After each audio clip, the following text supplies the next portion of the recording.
Do you want to be an agent of social change, tackling issues like poverty, inequality, mental health, to be remembered as the protector of the most vulnerable? Fulfill your calling to be a prominent advocate, or simply work behind the scenes, as long as you are creating a better future for generations to come. To deal with the root causes of society's problem, you must first prepare yourself. We can help you get there. As the #1 private university in Malaysia, Taylor's University is offering Asia's pioneering degree in social innovation and change. Get involved. Spark your leadership instincts with the Emerging Leaders Greenhouse program, where you can shadow and learn from prominent national leaders, both on and off campus. Learn how we partner with leading social organizations to drive change in the society. Great leaders set out to make a difference. Lead the change you want to see in the world.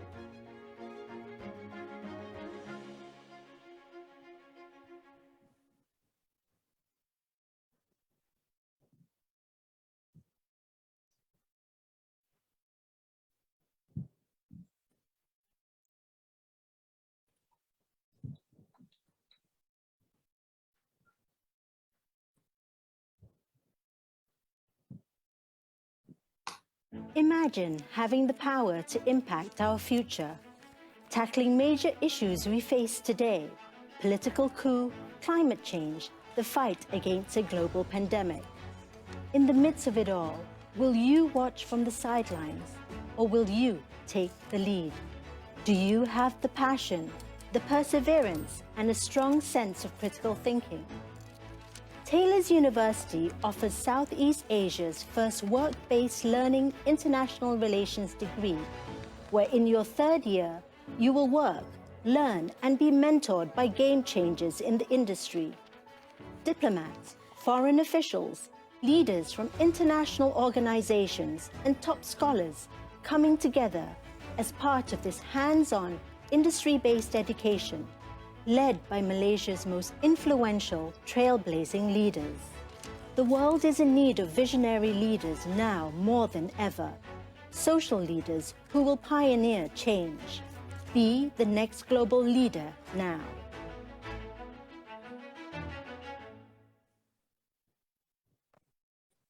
A very good evening, distinguished guests, ladies and gentlemen. My name is Anindita Dasgupta, and I'm head of School of Liberal Arts and Sciences at Taylor's University, Malaysia. I'm delighted to welcome you to this evening's Malaysian Politics and Public Issues, or MPPI Talks, which is a joint initiative of Zubedi's Unity and Harmony Mediators Movement and Taylor's School of Liberal Arts and Sciences, Bachelor of Social Science. Now, on March 11, 2022, Tun Razak would have been 100 years of age. This is surely a most opportune time to reflect on his legacy and achievements. So, ladies and gentlemen, this evening we are privileged to have with us Dr. Chandra Muzaffar, President, International Movement for a Just World, to speak on 11 outstanding achievements of Tun Razak. The MPPI talks, ladies and gentlemen, are moderated by none other than Anas Zubedi himself.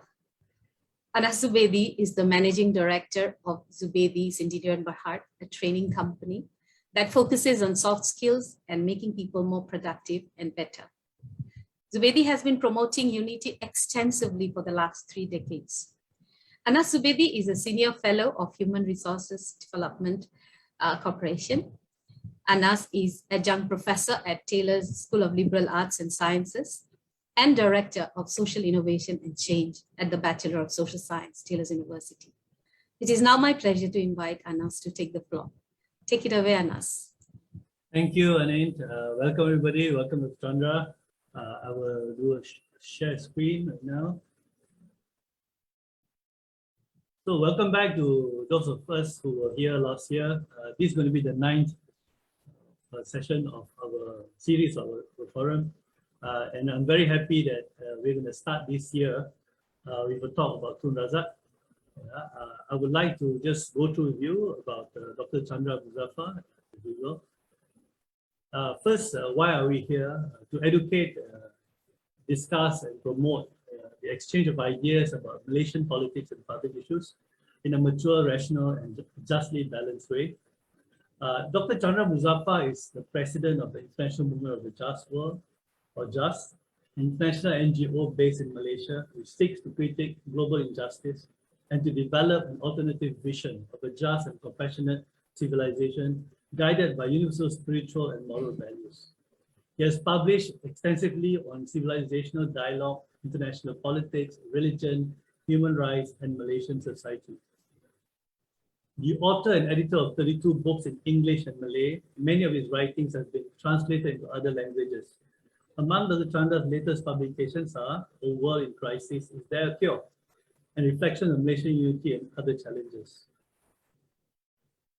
In 1977, he founded a multi-ethnic social reform group called Aliran Negara, or Aliran, which he led for 14 years.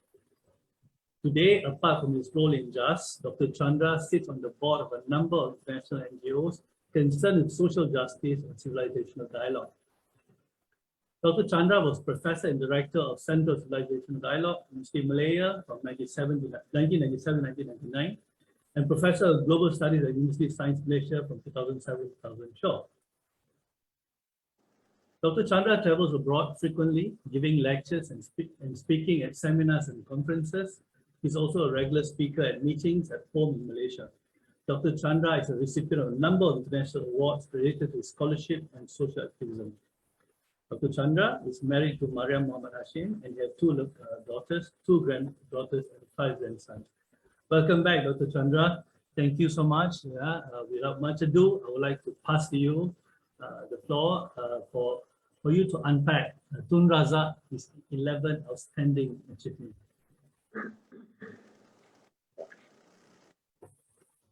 Assalamu alaikum, peace be with you. Let me begin by thanking the organizers of this talk for this very kind invitation. It is an initiative which all Malaysians should be proud of. Organizing a talk on Tun Razak on the 100th birth anniversary of our second minister, which is actually on the 11th of March. We are 2 days ahead, but for various practical reasons, we had to hold it on the 9th of March. Friends, why are we holding this? Why are we talking about this man who passed away on the 14th of January, 1976, some years ago? Yes, he was a political leader, he was our second prime minister, but are these the reasons why we are talking about him today? We are talking about him because of his huge impact upon Malaysian society. There is no aspect of Malaysian life that doesn't bear the clear, distinctive footprint of this man's role, of his contribution to the nation. These contributions go beyond the 11 dimensions which I'll try to look at. But I just want to highlight this, mainly for the younger generation, many of whom may not even know what this man did and why we have to honor him. It is to these young people that I would like to dedicate this talk, together with my friends from Zubaydi and Taylors. We are dedicating this lecture to the young, which is why it is held in conjunction with a teaching program for young people at a leading Malaysian university, Taylors University. Friends, the 11 dimensions of Tun Razak's achievements. The first, the obvious to a lot of people, Tun Razak transformed rural Malaysia.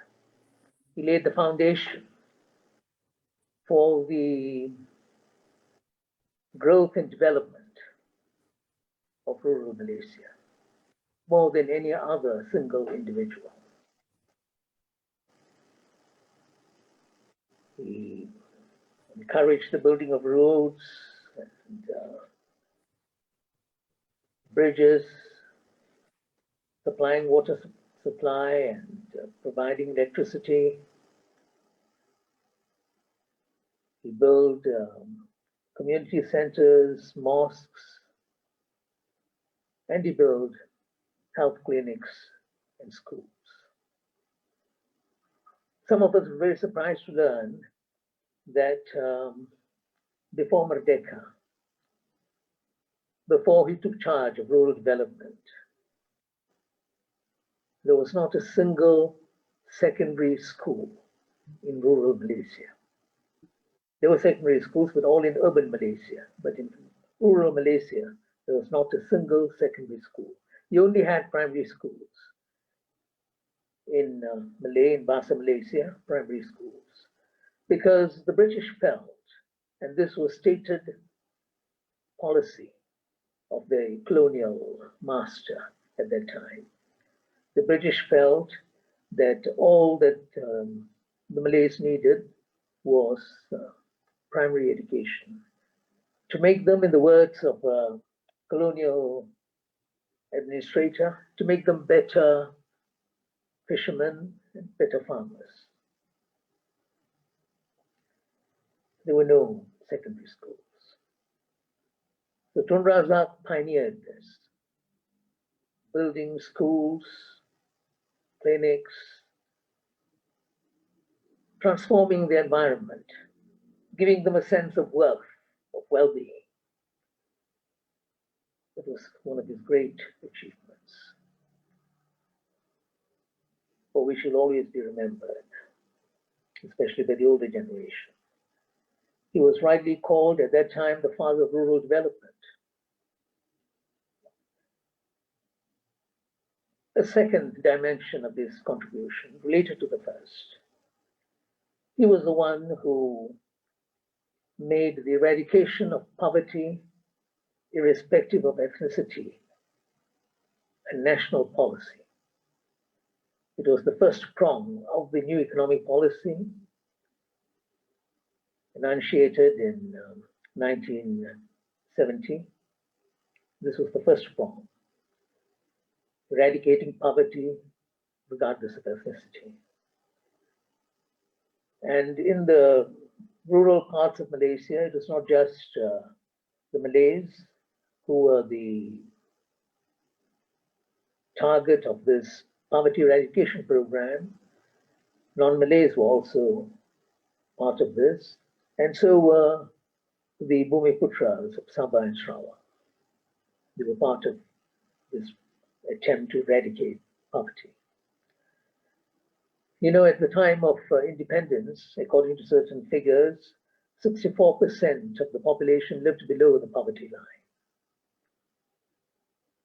And there was some improvement in the 12 years after independence by 1969. And from the figures we have in 1970, something like 49.3% of the population lived below the poverty line. Still a huge percentage of the population living below the poverty line. So this was a mammoth task that he undertook to eradicate poverty. He laid the foundations. Others had to carry the torch in later years. But this was undoubtedly something that was very, very dear to him, eradicating poverty regardless of ethnicity. Now, third dimension.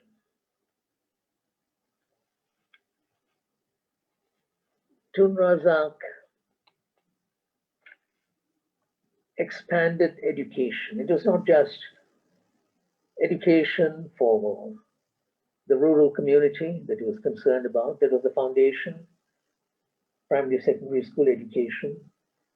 He gave a tremendous boost to tertiary education. Mara, as an institution that trained young people, provided post-secondary school education. At that time, when he was around, it had not become a university yet, but it was a tertiary institution in the sense that it was a college which provided training in a whole variety of skills. And later, around 1971 or so, we gave a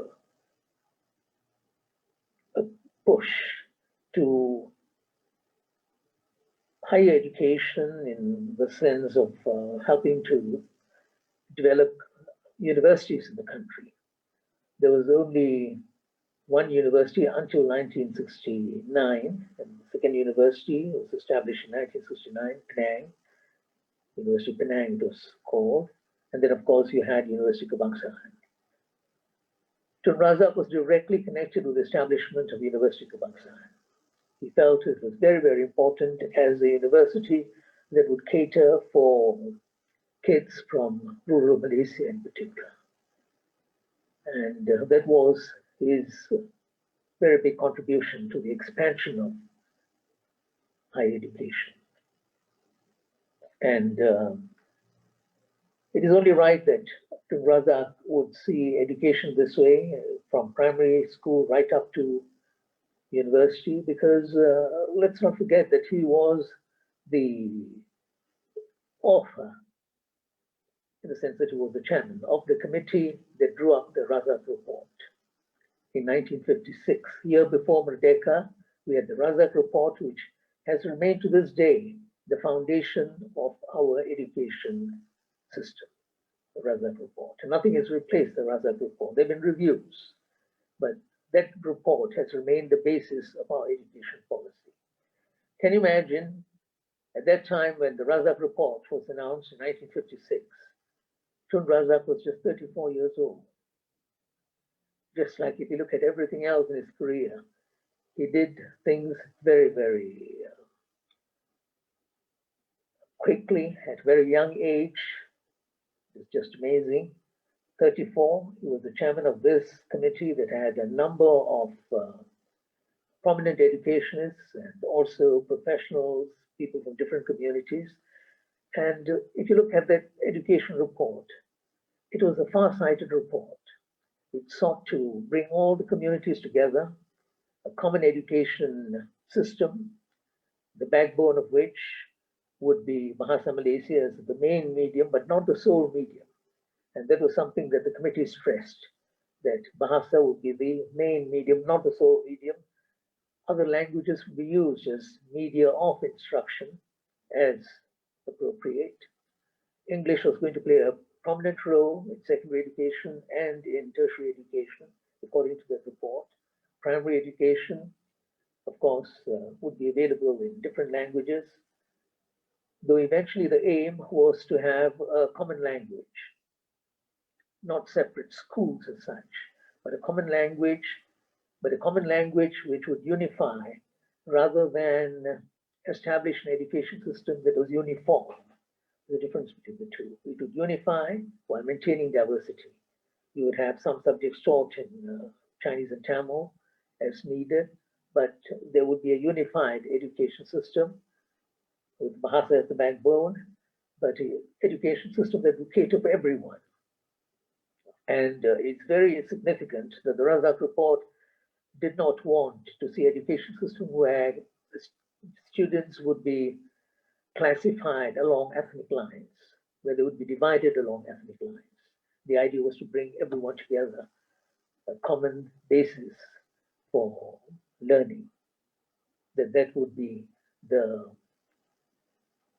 critical factor. that they would all be learning together, and teachers would also be part of that process, all working together with this common aim.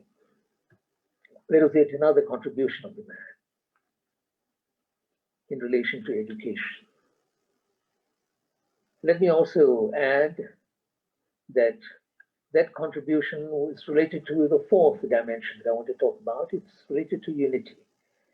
He saw unity as very, very important. This is something that was not highlighted by too many people, that unity was very, very important to Tun Razak.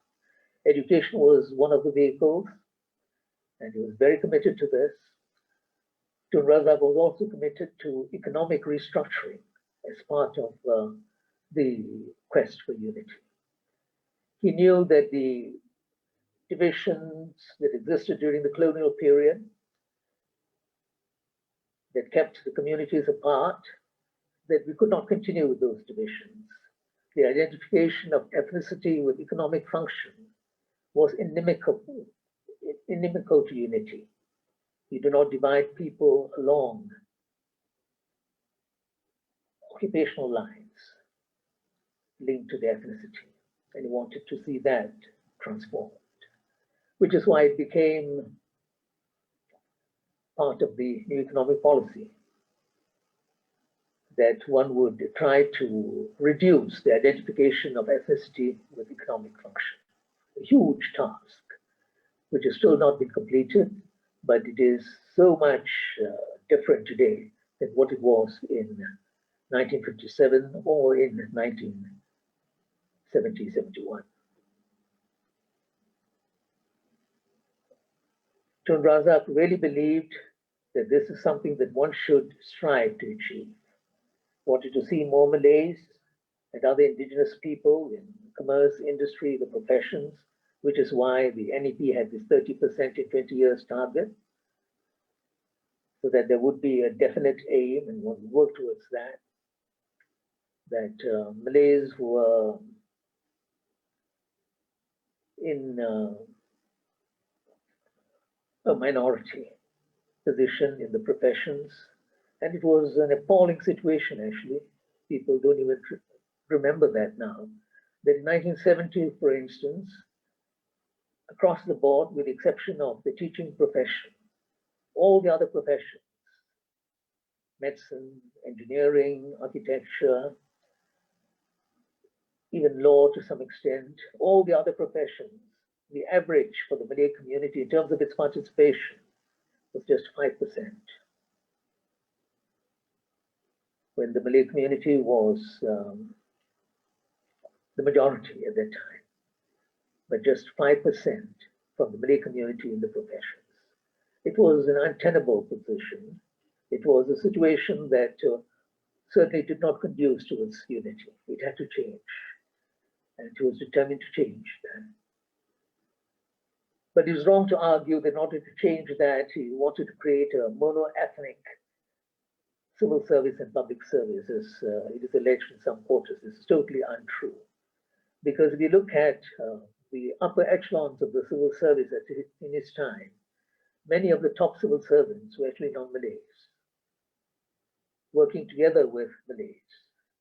You had top Malay civil servants making a huge contribution to the transformation that was taking place in the immediate years after Merdeka and after Tun Razak became Prime Minister in 1970. And you had non-Malays putting their shoulders to the wheel, making an equally important contribution. When I talk to people of that generation, they tell me that people like the late Tan Sri Rama Iyer, Tan Sri Tong Yu Hong, these were individuals who were very, very close to Tun Razak, very much involved in the planning and the implementation of plans connected with all aspects of the economy and of social development at that time. So non-Malays had a prominent role in the upper echelons of the civil and public services at that time. And you had, of course, we must mention these individuals because of their immense contribution, people like Raja Moha, people like the late Zain Azrai, Dr. Abdul Salim, many others, helping to achieve the nation's goals at that time. I'm sure I've left out many prominent names, but they're all there as part of the struggle. People from the civil and public services, apart from others who are in the cabinet and so on, whom I'll mention in passing later on. Apart from this restructuring in terms of the occupational pattern in the country, Tun Razak also promoted the Malay language. He elevated the status of the Malay language, which was the national and official language from 1957, but he gave it a prominence that he did not enjoy before that. In other words, he ensured that it was implemented. It was not just, a slogan. It had to be implemented. And he had the support of both Tunku Abdul Rahman and Tun Ismail, which again is something else that one has to emphasize. It is something that is not widely known, that all three of them were behind the National Language Act of 1967, which envisaged a transition to Bahasa in the various spheres of our life, including the courts, the civil and public services, the private sector, and so on, over a period of time, but done in a very gradual manner, without disrupting national progress in any way. And that was something that all of them were equally committed to, strengthening the status of Bahasa. Now, in spite of all these efforts, we know that we had a tragic riot, an ethnic riot, from all accounts, in 1969, May 13th. Tun Razak played a very big role in bringing that riot under control, restoring peace and order, and re-establishing a fractured nation, in strengthening a nation which was on the brink of a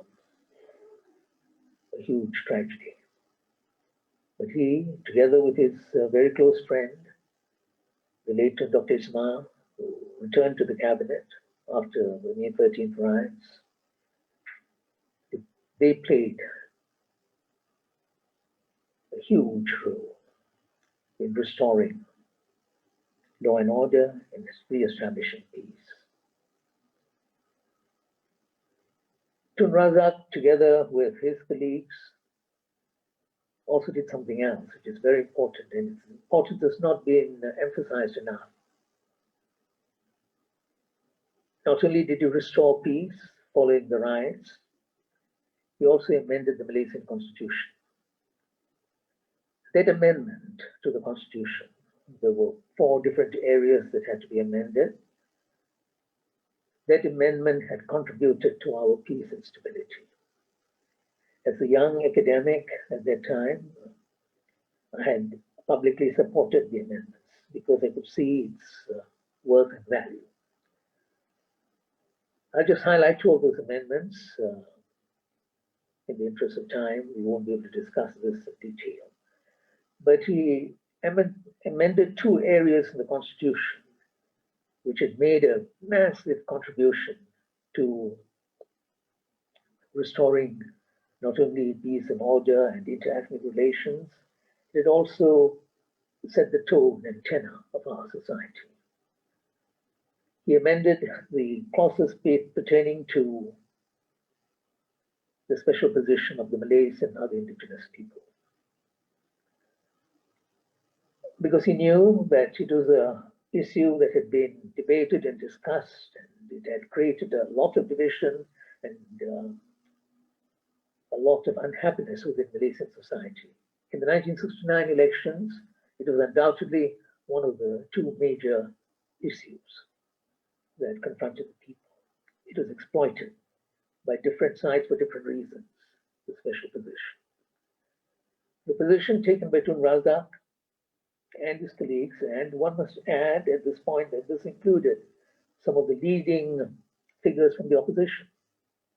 They supported him on this and the other clauses of the Constitution. that were amended. They felt its special position had to be entrenched. It should not be subjected to continuous debate.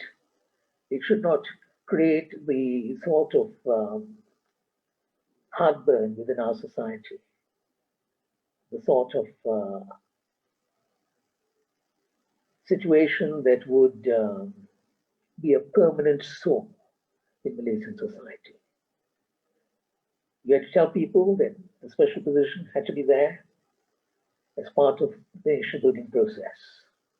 One could not wish it away. Why? Because the special position is linked to the history of our land. Its special position in specific terms, in terms of language, in terms of the special position clauses, largely socioeconomic, and also special position in relation to the position of the monarchs, that this had to be entrenched. It should not be an issue that will be a permanent division within Malaysian society. Why? Because that history is so vital to the Malay community and to the indigenous people as a whole. It is what defines them. It defines their position. It defines their identity. It defines their sense of belonging.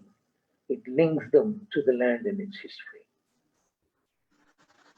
I've argued it is because what was a Malay polity, Sultanate, did not eventually lead to a Malay nation.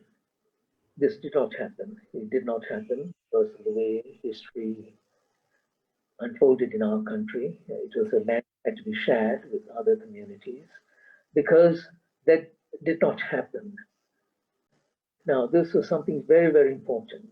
And a lot of people in our country, they don't appreciate this, that the issues pertaining to citizenship were very significant in the 1969 elections.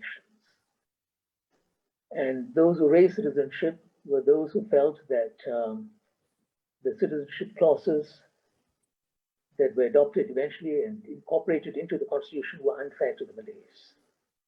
And it was an issue that led to the loss of two very Malay states in the 1959 election, Kelantan and Terengganu. And so in 69, 10 years after that, 10 years after Malaysia and all the rest of that, these issues had the impact upon the electorate. And these issues were also amended. The clauses pertaining to these issues were amended so that no one could debate those things. They had to accept citizenship as provided for in the Constitution. They were entrenched. This was to protect the interests of the non-Malay communities in the country. And at the seriousness of these issues, you can see from how it impacted upon the electorate.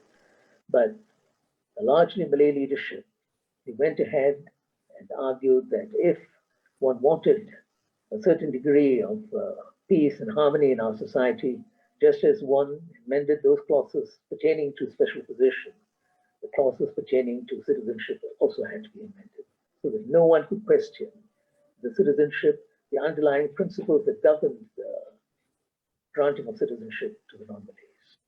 So that was also amended in 1971 when Parliament was restored. So this was yet another major contribution. It was a very difficult time, and I alluded to this a while ago that it's not just government leaders, but the opposition that supported this. These amendments, together with the amendments pertaining to language and the position of the monarchy, they had the support of PAS, they had the support of the Gerakan, and they had the support of the PPP, the People's Progressive Party at that time. And some of the speeches made by the Gerakan leaders in and outside Parliament were an eye-opener. They told us a great deal about how these leaders saw the integration of the nation in the future, why certain things had to be done in the transition to a united Malaysian nation in the future. So Tun Razak secured the support of not just his own alliance at that time, which later became the Barisan Nasional, but also these other parties. Some of those parties joined the alliance in the expanded Barisan Nasional. So that was yet another major step that he took. It was very controversial at that time. Those of us who are looking at that issue today, we don't realize how difficult it was, how sensitive these amendments were. But like restoring peace and order after the riots, this is something that had to be done. And the Razak leadership was prepared to stake everything in ensuring that these amendments were passed by both the lower house and the upper house. And that brings me directly, friends, to yet another of his achievements, his sixth achievement, linked to what had happened and linked to what I just discussed in particular. The amendments, not many people again are aware of this, were actually debated not just within political parties, but within the National Consultative Council that was established after the riots. The same National Consultative Council that produced the Rukunegara debated these amendments, and eventually, of course, the Constitutional Council had to formulate the Rukunegara. 5 principles, 5 goals, the Rukunegara. And this again, sadly, has not been given the prominence it deserves. It was not just 5 goals, but there were also 5 principles that were part of the Rukunegara. And the way in which it was formulated by a number of these people who were around Tun Razak at that time, with his guidance and leadership. It was formulated in such a way that one would, in a sense, establish a link between the past and the present and the future. That was the thinking behind the Rukunegara. The principles, like constitution, monarchy, rule of law, those were all part of the present in a sense. But the future, a just society, a democratic society, united society, these were aspirations. And they were called aspirations in the original draft of the Rukunegara, the 5 aspirations linked to these 5 principles, which showed a certain degree of sophistication, of maturity, that we should work towards these aspirations, that these are the real aspirations of our Malaysian people. They're not linked to ethnicity as such. If you look at the way the just society is articulated in the Rukunegara, it is not linked to ethnic privilege in any way. If you look at democracy, it is devoid of any mention of ethnicity. If you look at unity, if you look at a liberal society, a progressive society, these are ideas which are well in advance of their time. And these are going to be the goals for the nation. The Rukunegara is undoubtedly one of the great contributions that Tun Razak had made, because they had a series of meetings, support various groups, again, both the then opposition and government parties. Some of the civil society groups at that time, they're not many, they were all part of this process of formulating the Rukunegara. It is the most consultative process you can think of if you compare it to some of the other attempts to create national charters in Malaysia. Since then, this was undoubtedly the most democratic process, the creation of the Rukunegara. Leads me to the 7th dimension of his achievements. Tun Razak also ensured that there was political stability in the country, which he knew could not be achieved merely through resolving a riot or merely through amendments to the constitution. There had to be a political mechanism to ensure political stability. And that he did through the expansion of the fractured alliance, the alliance which in the 69 elections saw a major setback.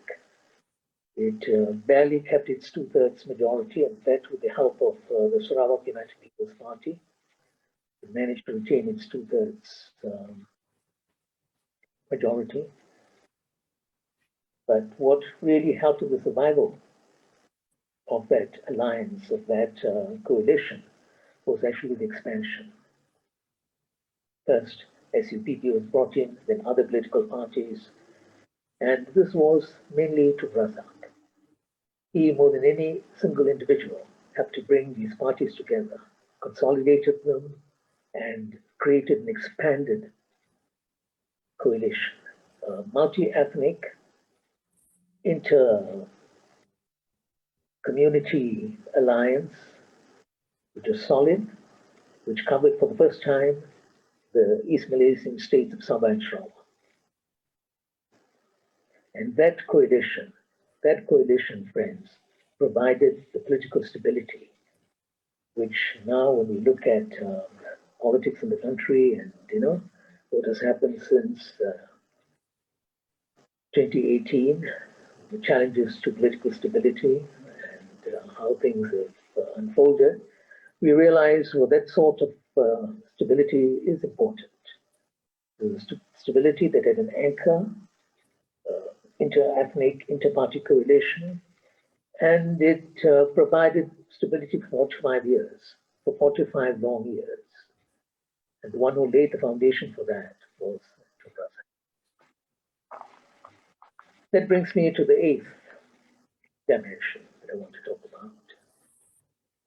Tun Razak was also concerned, and he knew that this was very important, that one wanted to have stability in the real sense, not just a stability that keeps a coalition in power, that keeps certain elites in power, but a stability which leads to improvement in the lives of people, that will address the real challenges facing the people who had to fight corruption. This was imperative. One had to ensure that there was an effective mechanism to curb corruption. And that he had begun to do together with the Tunku and other leaders way back in 1967. Malaysia had the first anti-corruption agency for a country in the global south. The ACA, the Anti-Corruption Agency, established in 1967 under Harun Hashim, the late Tan Sri Harun Hashim. No other country in the south had set up such a mechanism. Laws giving meaning to this fight against corruption were not enacted. There was an institution, there were individuals, and there was a certain degree of earnestness at the beginning in fighting corruption. In 1969, in the midst of the emergency, and Tun Razak was the director of the National Operations Council that restored peace and order, he also introduced changes to the laws in the fight against corruption. He tightened those rules and regulations. This was yet another contribution of his that reflected his determination to ensure that corruption was brought under control, even though it was not as serious as it has been since then. And if you look at all the problems that we've had and the challenges and all the rest of it, but in '69 it was there, but it had to be tamed. This brings me to the ninth dimension of the challenge. We deliberately decided on 11 challenges because he was born on the 11th of March, and we thought it would be a nice way of conceptualizing the challenges that he dealt with. But the ninth challenge here, he restored ties between Indonesia and Malaysia. Again, it was not just from Razak, just like all the other things, so many others involved. Here, a person involved, an outsider, played a very big role in restoring ties between the two countries was Adam Malik of Indonesia. Adam Malik of Indonesia and Tun Razak of Malaysia.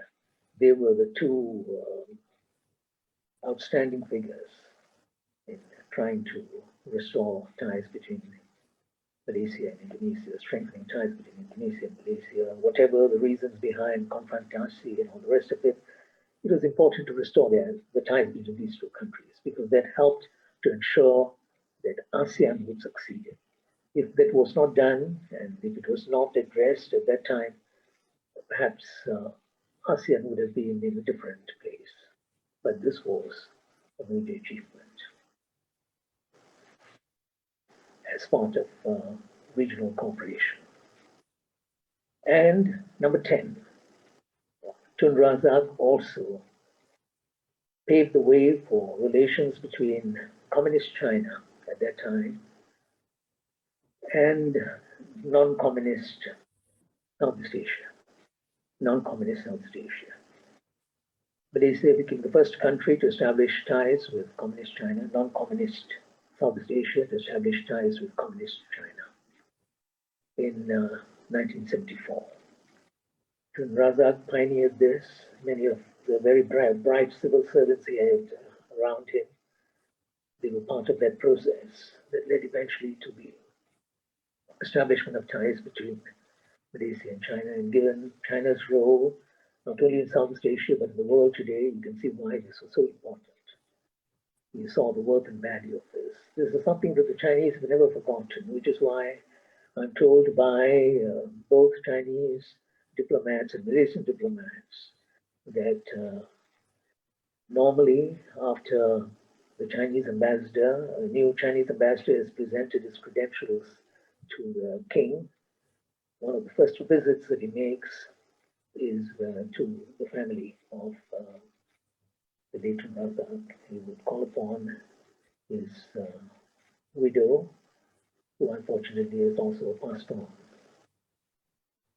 So the ties with China, very, very important for Malaysia and for Southeast Asia as well, and for the world. If you look at the role that China has played and the role that we have played in sort of developing that relationship and also in ensuring that problems that have emerged from time to time between Southeast Asian countries and China, that behind the scenes, Malaysia would be able to play a role because of the respected command amongst the Chinese and amongst countries in Southeast Asia.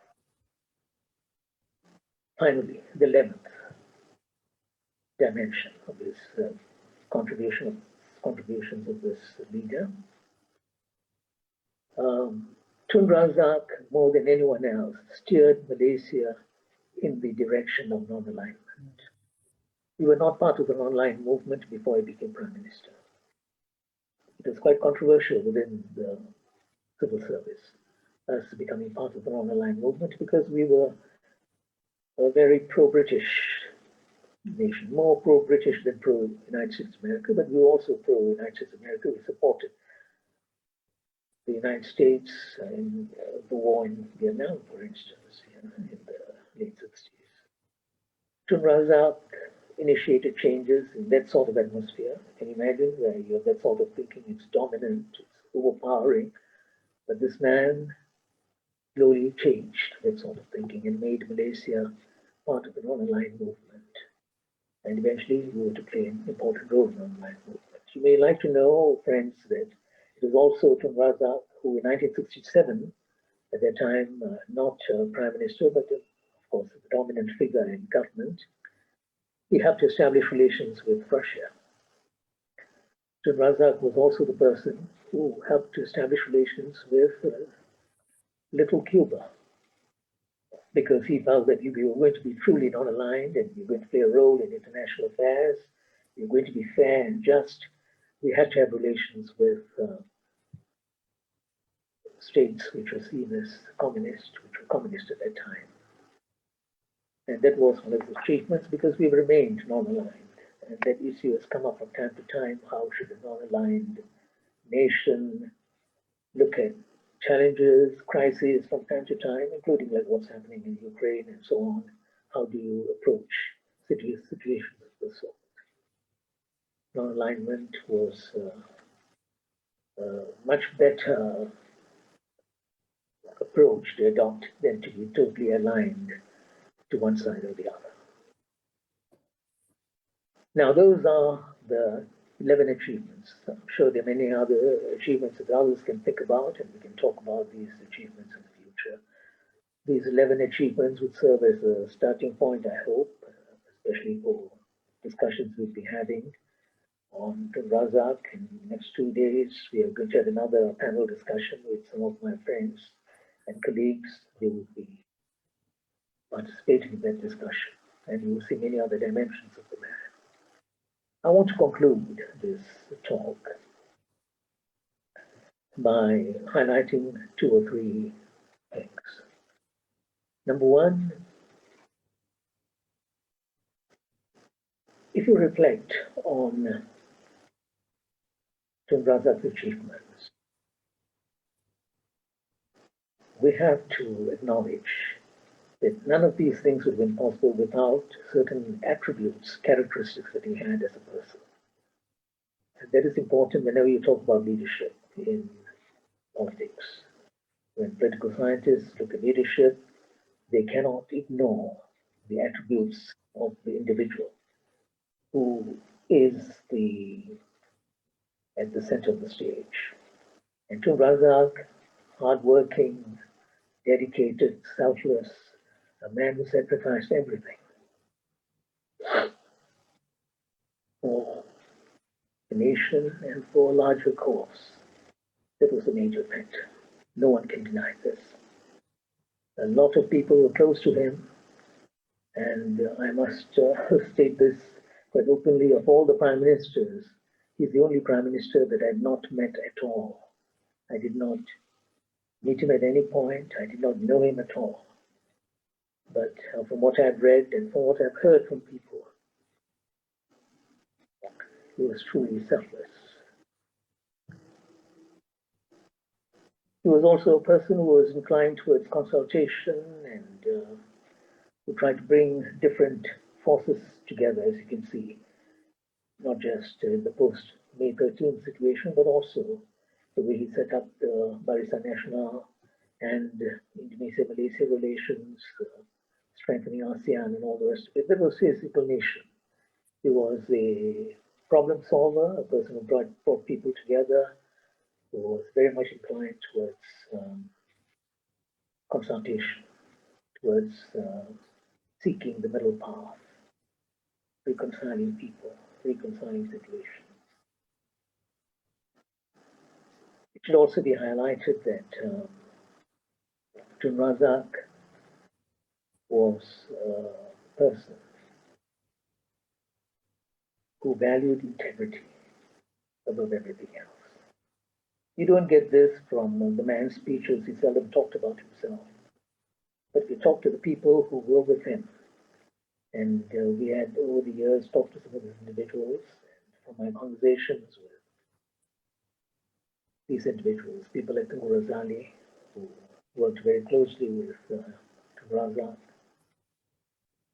people like Tun Hani Kuma, chairman of the Razak Foundation. What impressed them most was his integrity, his impeccable integrity. He's a man who was so conscious about separating the public from the private to a point where even in very small things,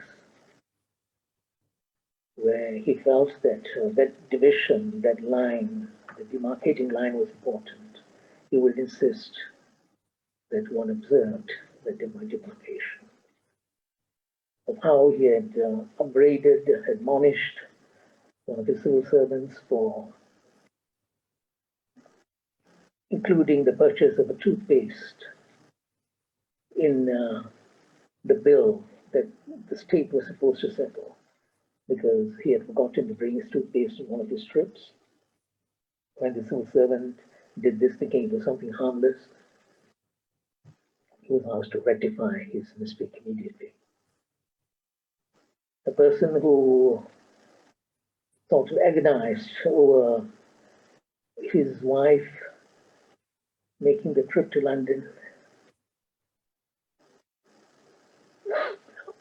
when he was very ill, because there was no provision in the general orders for a spouse to visit her husband in hospital in a foreign country. And eventually, when it was resolved, it was done through, from what I've been told,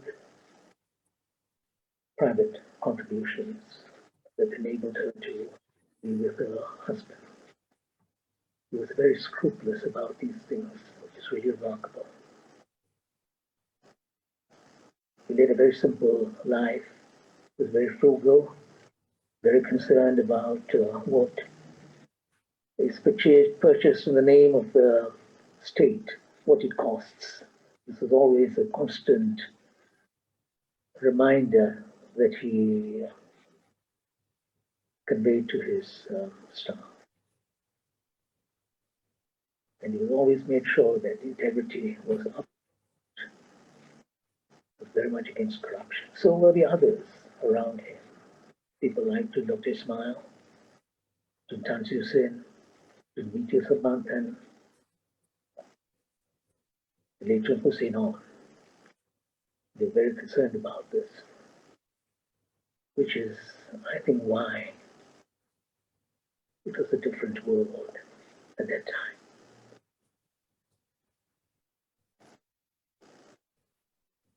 They set the tone, antenna for Malaysia. What it has become over the years, it is something else, but this is something that they did because they valued a certain notion of integrity, how integrity should be demonstrated not through words but through deeds. Some of his great contributions, without any doubt at all. I'm sure others who knew him well would have a lot more to say about this.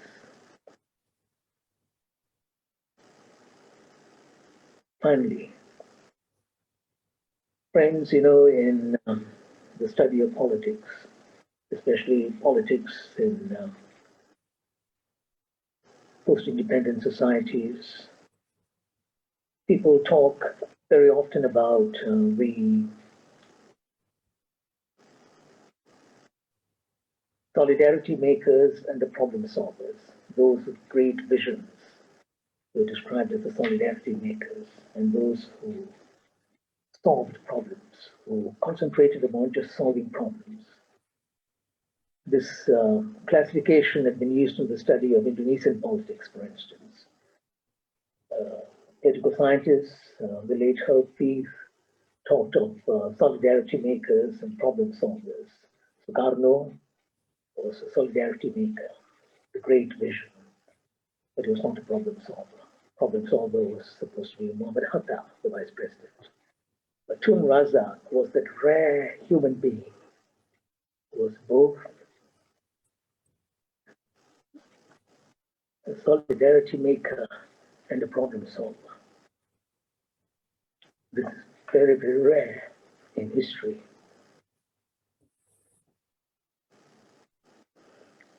And yet it's a shame that we haven't really highlighted this man and his role, his contribution. Amongst the pantheon of Asian leaders, and some of them were giants, I think this is something that one has to highlight, one has to acknowledge this, that here was this rare combination of both a visionary, and that was in the Rukunagana, and in his other endeavors linked to the nation, to Southeast Asia, ASEAN. But he was also a problem solver who knew in meticulous detail what was happening in almost every part of the country. He knew these issues, he addressed them, the simplest, commonest issues facing ordinary people. He was very much aware of these things. And did something extraordinary.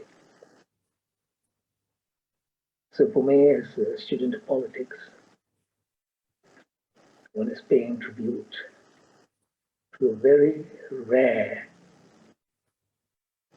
political icon, a person who combined these two dimensions. And as a result of that, his nation benefited, his people benefited. we've all benefited from this man's extraordinary contribution. Friends, hope that in the years to come, generations to come, they will continue to acknowledge, and more than acknowledge, they'll continue to live up to what he was. It'll be very difficult for this nation to produce another Tun Razak.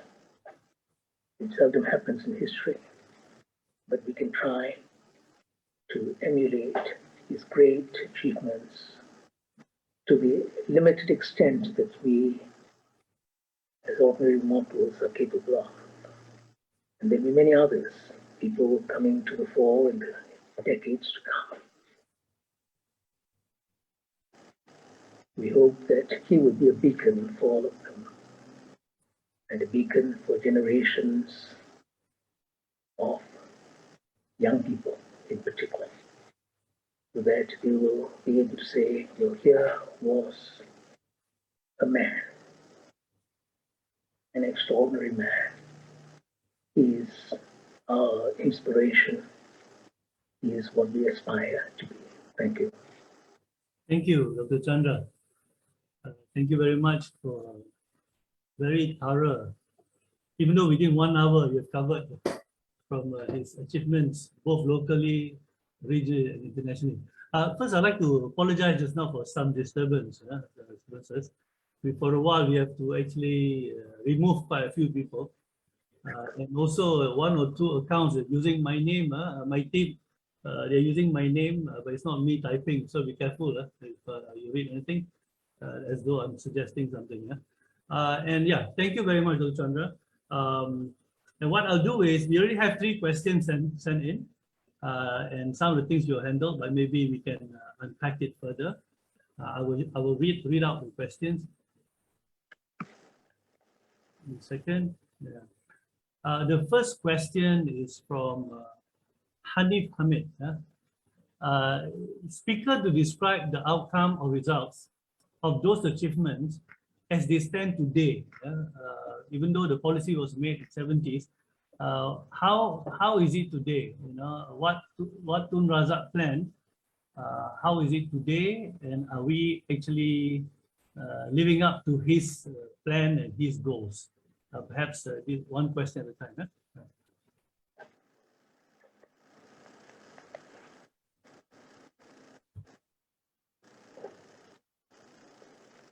Well, if you look at the goals of the Rukun Negara, and if you look at some of the standards that he set,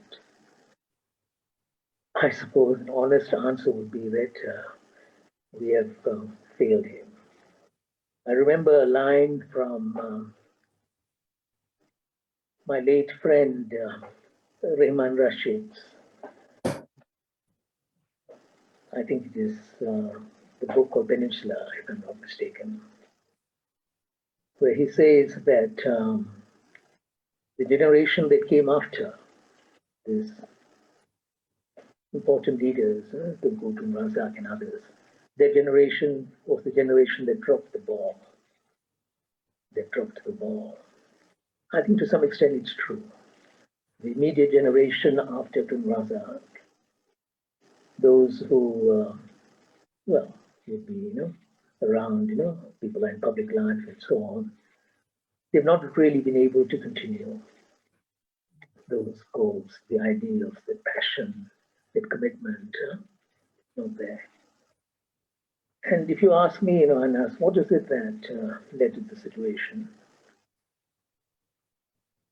I think it's very complex. It'll take a long while to give a thorough answer, but I just want to highlight 2 factors which I think will be responsible for this situation, why we've not been able to continue. One, I think just because success sometimes has a deadening effect on people when it comes to sustaining change. A deadening deadening effect on people when it comes to sustaining change. In other words, because you are quite successful, as we were in the past, right? In certain areas, we were quite successful. I don't think people saw the need to exert themselves, to do well, to do better, to continue that sort of struggle. It would have been different if we had failed. And people have said, look, we should do, better, we should endeavor and so on. And just as even in our case, I suppose, after May 13th, people felt the urgency to come up with something and so on. Yeah. So that was one of the reasons why immediately after these leaders, because things were okay or seemed to be okay, they didn't really exert themselves to pursue certain ideals. Yeah. And if you look at the post mid 70s and so on, economic growth, there's a lot of economic growth, contrary to what people say, no, because of NEP and so on, it affected growth. No, it didn't actually. Growth was quite remarkable. And there was a certain degree of prosperity and all the rest of it. And people thought that, they should not be focusing upon, how to really strive and to achieve and all the rest of it. Yeah, I think that was part of the reason that the situation also contributed to this inability to exert ourselves. Yeah, and I would argue that it is also, in a sense, linked to something historical.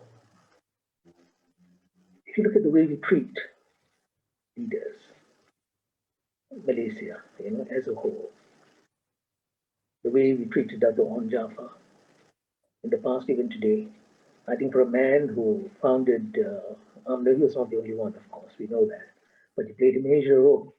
He was the man who rose to the occasion, mobilized people, which was very difficult at that time, given the position of the rulers, which was different on the issue of the Malayan Union. People don't highlight this, don't forget that the rulers signed the Malayan Union. Yeah, but Dato' Onn, he mobilized people and so on. Do we remember Dato' Onn? Do we acknowledge his great contribution? We don't. To be fair to someone like the Tunku, and this is something which he demonstrated in reality and something which I remember in the conversations I had with him, over years, in Penang. The Tunku had always mentioned this, that he was always grateful to Dato' Onn, which is why he said, the road leading to the Prime Minister's office was once called Jalan Dato' Onn. Yeah. He knew what the man had done, his contribution. But generally, I think a lot of people, they don't acknowledge people in the past. Tunku has not been acknowledged as he should be for his great contribution. And usually these are the chaps at the middle and lower levels, who behave this way, not the people who are right at the top. And the same thing has happened to Razak, to others, this inability to acknowledge, to understand what is achieved. This, I think, is also a factor. To Razak, you look at this talk that you and others have taken the trouble to organize, and the response has been quite lukewarm, to put it mildly. It has been very lukewarm. Why? Because I think for many people it means nothing to Razak. Who is to Razak? What he did in the past, one doesn't really care. I think this is yet another factor why we are in this sort of situation.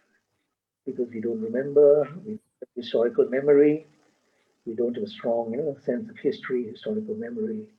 And also, I think we are complacent, lulled into that complacency because of this false sense of success.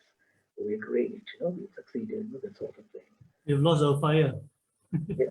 we have lost our fire, you're saying. Yeah, that's true. Yeah? And these, I think, are some of the reasons, why we have not really valued what he has done. And so we don't really measure against that, past. Thank you, Janda. Let me take you to the second question. For those who have questions, you can start typing in. The second question comes from Johan, or rather request, Johan Abdul Razak. This is something I think a lot of people talk about. Can you please comment on the assertion that May 13 was instigated as a coup to topple Tunku Abdul Rahman in order to implement Malay agenda, and that Tun Razak was behind all this? This is one of those that we hear all the time, agenda. Yeah, so maybe a comment from you. Yeah. I've heard this, of course, and as a student of society, I've been concerned about this, and I'm trying to modest research into this. I think it is just nonsense. Just nonsense, this thing that Tun Razak was behind this coup to overthrow the Tunku and all the rest of it. It will require a lot of time, including things I've heard from people who are around Tun Razak, around Tunku and all the rest of it. But to put it very briefly, there was a coup. Then people like Tan Chi Kun, the late Dr. Tan Chi Kun, the late B. David, and others must have played a role in that coup. Because we look at what led to that riot, it was the procession through areas which were populated by Malays, and the way feelings were instigated and so on. People say that these things were all done deliberately. So are we saying that Shifu, David, and others worked together with Tun Razak to create this situation, which I think doesn't make any sense? And you look at the accounts of people who were with Razak, including someone, and I've talked in great detail with that person, who was with him during the entire campaign period. The entire campaign period, he said he didn't notice anything to suggest that Tun Razak was behind a huge coup of that sort, because he was working as hard as anyone else to ensure that the alliance did well in that election. Yeah. I know that the Tunku believed in some of these things, because there were people who went to him and say, "Oh yeah, this had happened," and so on. But in terms of actual proof, they've not been able to show this. And the guys who have said this, they rely upon documents like reports by foreign correspondents, many of them Western correspondents, what they'd written, stories they had found, those stories which are kept in the London archives and so on. This is totally unreliable if you look at the way these things are done. Yeah. And I don't want to go into great detail in this, but I remember as a student in Singapore, in the University of Singapore, how some of these reporters tried to use those of us who could get into a particular hall at a certain time, because they wanted to write a very negative report on Lee Kuan Yew. And so some of us, student leaders, they approached us and, well, they basically tried to bribe us into saying certain things, finding certain stories with them, and they would file these stories with their respective newspapers and so on. And, we refused to do this. So I think these are things which are done, reporters who do these things. Yeah. I'm not castigating the whole lot of them. I'm not saying all reporters are like that. They've been very fine reporters, journalists over the years, but there are many who do this also. Like the figures that they gave, to give you another example to support my response to that question. The figures of those who had, the number who had died. While the government has been able to provide its official figures, you find that those exaggerated figures, none of them have been able to substantiate those figures, substantiate them, saying, yeah, this is correct, because yes, this particular obituary, this particular mortuary, there were so many bodies, or that families in this particular area, so many hundreds were killed, and all the rest of it. This happens in other places too. These things are exaggerated beyond the pale, and then people come up with these stories and say this is what has happened, when actually in reality it would have been quite different. I don't think Tun Razak would want to do a thing like that, even if there were people who are unhappy with the Tunku, and that unhappiness was shown not through these maneuvers and manipulations and so on at the elite level. It was shown in elections in that year, in 1969. The Tunku barely won in Langkawi, just less than 2,000 votes. We did very badly. I mean, if you compare to Tun Razak's performance in the election. So there was a certain sentiment against the Tunku. That is a fact. Certain sentiment, especially among the Malays, against the Tunku. Whether that sentiment was justified or not is another matter, right? But there was that sentiment. And then you had people manipulating, yes, that sentiment, right? Sentiment is there, it is political, they manipulated, and these were people who wanted to gain from perhaps the Tunku's ouster, so that they could be, in the corridors of power. But for Tun Razak himself, and I think for him, his relationship with the Tunku, if I may just mention this, Anas, the man who made Tunku the president of UMNO, succeeding Dato On, was actually Tun Razak. People know this. That here was this person in his late 20s, very young at that time. Dato On wanted him to take over the presidency of UMNO. He refused. And he said, I know someone else who's not in politics, but I know he can lead. And he was the one given his relationship with the Tunku in London. He was very, very close to Tunku. I mean, he helped Tunku pass the bar finals. Yes, yes. Yeah. So, read to him, helped him, coached him, and all the rest of it. So what Tun Razak did was, he went to the Tunku, who was a DPP at that time, public prosecutor, and asked him whether he would, come in and help UMNO at that time. And in many ways, it was like many other choices that Tun Razak had made in his life, in terms of people, individuals that he picked up and so on. It was the right choice. Tunku was wealthy, Tunku had leadership ability.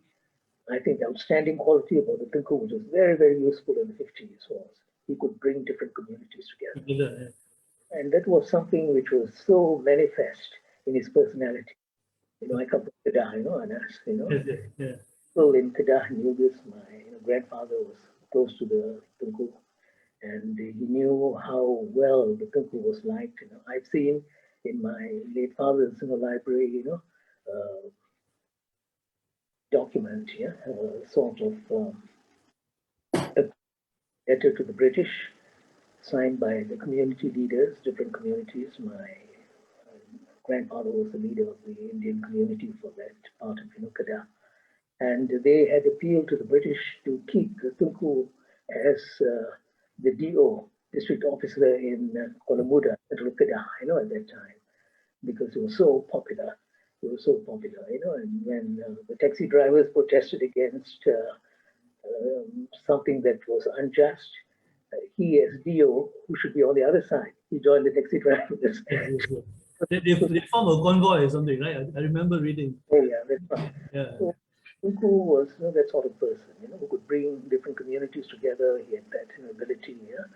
So I don't think Tun Razak, given their history and their past, he would have done that to the Tunku. And I don't think the Tunku would have wanted to do in Tun Razak either. But there were other forces at work. It's true. But nonetheless, I think that is distortion. It's a pity that some academics have also contributed to this without really analyzing what had happened here. Thank you, Jada. Let me take to the next question. The next question is from Prof. Dato Dr. G.P. Doraisamy. The establishment of the Malaysia-China bilateral relationship, how well this friendship has endured and lasted till today. I think you spoke about it, but maybe you can unpack it or extrapolate it. How is it today? Well, I think China-Malaysia relations are healthy, and to use a diplomatic term, are very healthy. We have had no major problem with China. And there have been occasions where other countries in Southeast Asia, ASEAN member states, have had problems from time to time, including Singapore, 76% Chinese, but has had problems with China. But Malaysia, they managed the relationship quite well. We have not kowtowed to China as such. I mean, there are occasions where you can see this in some of the ASEAN communiques and so on, where Malaysia, together with other ASEAN countries, have taken a position on South China Sea, on issues of that sort. And we have been the sort of middle road as ASEAN. we are not pro-China the way in which some ASEAN states are, given their economic ties, given historical ties, and so on. And we are not anti-China, unlike some other ASEAN states, which are not anti-China, but they are sort of more skeptical about China and some of the moves the Chinese have made. We've had good relations, and I think this is very useful. And I hope we'll be able to maintain that. Maintain our dignity, maintain our integrity as a nation, but at the same time, take positions that are right. It's going to be difficult, and it's going to be more difficult in the future because I see the whole question of Southeast Asia and where it is and what it will be able to do in the coming years. I see this as a very, very critical challenge, given the rise of China and the US's response to China. Thank you, Chandra. And it's almost 9:20 now, 9:20 plus, and no other questions. So perhaps thank you so much, Dr. Chandra. And we also videotape this. We're gonna post it up in our social media. So for those who wants to watch it again, especially the students, it's very helpful. I will pass back to Anindita, and I also will share our some notes of Dr. Chandra at the at the chat. Dr. Chandra, thank you so much. Anindita, I pass to you. Yeah, thank you so much, Dr. Chandra, for the wonderful discussion, very insightful. And Anas for moderating the session so eloquently as always. So ladies and gentlemen, our next MPPI talk will be held after Hari Raya. So we'll be sending out communication to you and inform you in a timely manner of the upcoming sessions. So please do follow our Facebook page, Taylor's Bachelor of Social Science, as well as Anas Zubedi's Facebook page for intimations of our forthcoming webinars. So do join us after Hari Raya on a Wednesday evening, once again at 8 p.m. Till then, stay safe, stay healthy, and a very good night. Good night. Thank you very much. I'm still, patching in the notes. Those who want the note, just give me a while. Can we take a photo, a screenshot for everyone?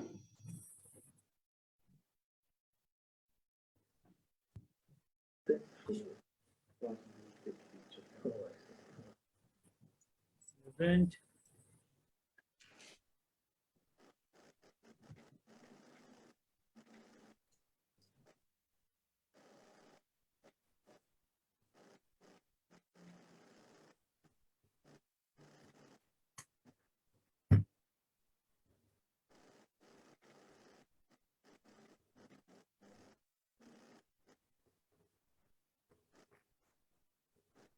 Thank you very much, everyone. Sounds Datra. Yeah. Thank you. Goodbye. Bye. Shall the team wait for a while? Yeah. Yes. You have to discuss about the next time. You have to be careful with attacks since the first time you're having it. Can somebody stop the live stream? Yes, Thank yeah. you.